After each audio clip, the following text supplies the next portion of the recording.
ug dinhi ning atong tulumanon. Inyong masayran ang kamaturan kay sa kamaturan.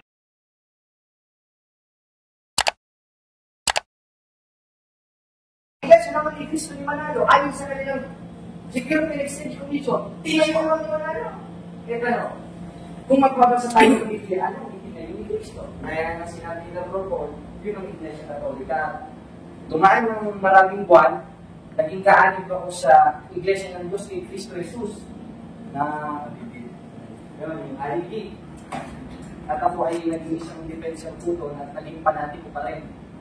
Ito na ay katunay ng Iglesia. Handa kong mamatay at pumatay. Kung nabasa mo yung papatay ka. Ang utos, siguro ko rin kay Padre Mateo, ibigin nyo yung tao. Walang pag-ibig ito, lahat pote. Ngayon, di maliligtas na. Hatol lang hatol. Kasi pagkarong matol. At hindi ko sana ng pastor namin noon. Pumatol yung pumatol. Hindi naman mga Katoliko, sumasamba sa Diyos-Diyosan. Wala namang aral sa katikinong na Catholic Church. Nga ang Iglesia Katolika, sumba sa Diyos-Diyosan.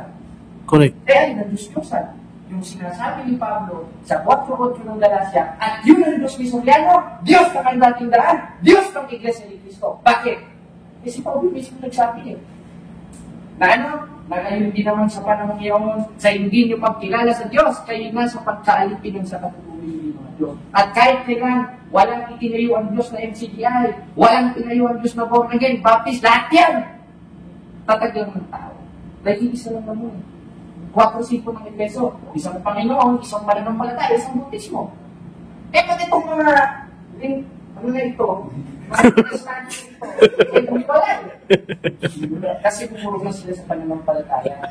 At kung babalikan natin ang history ng dating daan, isa sila kay Soriano ngayon, pag umatras tayo kay Nicolas Perez, pag umatras pa tayo galing sa Iglesia ni Cristo pag umatras pa tayo, doon ako kay Ellen G. White galing ng Iglesia ni Cristo. Umatras na umatras, papunta kay Martin Luther. Kasi Martin Luther, heretic yun. Umurong sa pananampalataya yun. At ang sabi ni Pablo, dun sa mga umurong, sa 3:3 ng Galacia, sa sambayan ng, sa magandang balita, mga mamang. Ano makahulugan ng mamang sa Biblia? At si unang awit, walang Diyos. Ang mamang nagsabi sa kanya, puso ng Diyos. Ibig sabihin, pag protestante ka pala, parang artista. Kung may Kristo ko naman, ano naman ang Kristo yun? Wala ang Kristo naman yun. Kaya, yun, tumagal ulit ang maraming taon, ay buwan doon lang. Nakadiskusyon ko po si Bopula Lima, doon po nakita ang katotohanan. Amen. Na si Santa Maria ay tunay na ina ng Diyos, ayon sa Biblia at ayon sa ulo ng Santa. Amen. Bakit?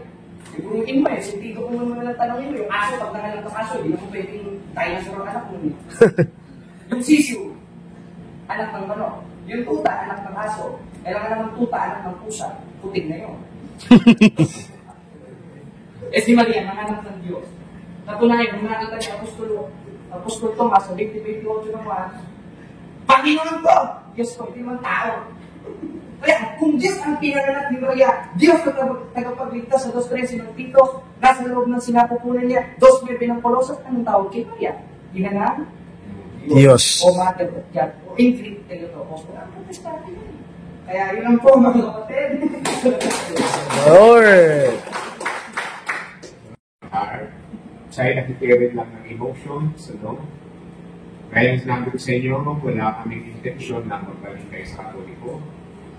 Tapos, ang gipresentar lang, pinabi sa akong makinabuhi, kami sama kami sa inyo. Na dati kaming mga dinig Katoliko. Pero inabot sa puntos, sa among pagpamalandong na si Kristo di ay galing siya sa langit.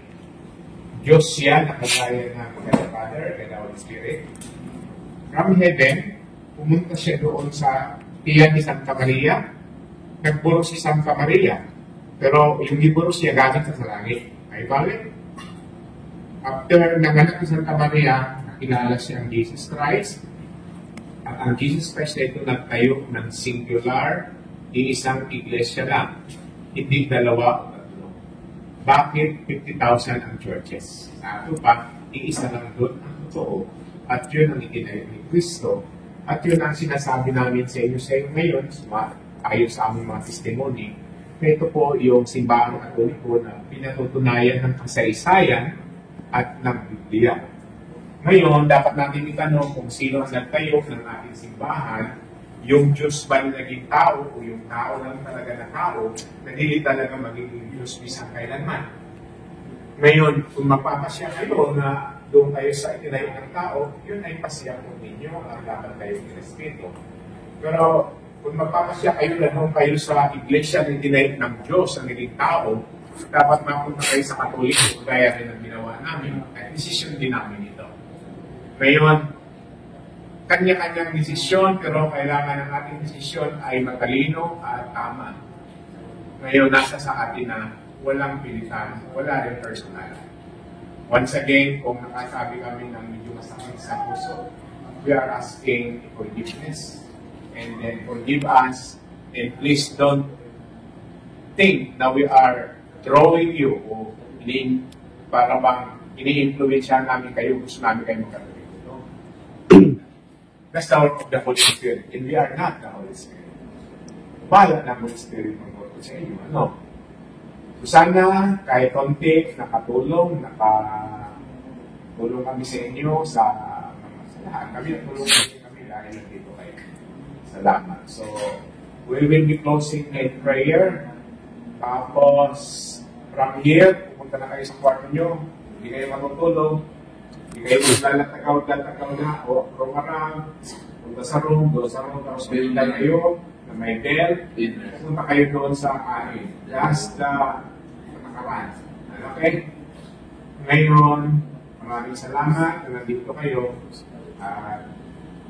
Sana, we can see you again. Sana on earth pa or in heaven. So, karon, we will be asking, brother, will you? Rolio, Pastor Rolio. I cannot stand. Ug inyo nang nabati ang mga kamatuoran dinhi ning atong tulumanon. Kay sabay kamatuoran. Ako lang hinaot, kadaghang kamog nakatunan. Daghang salamat.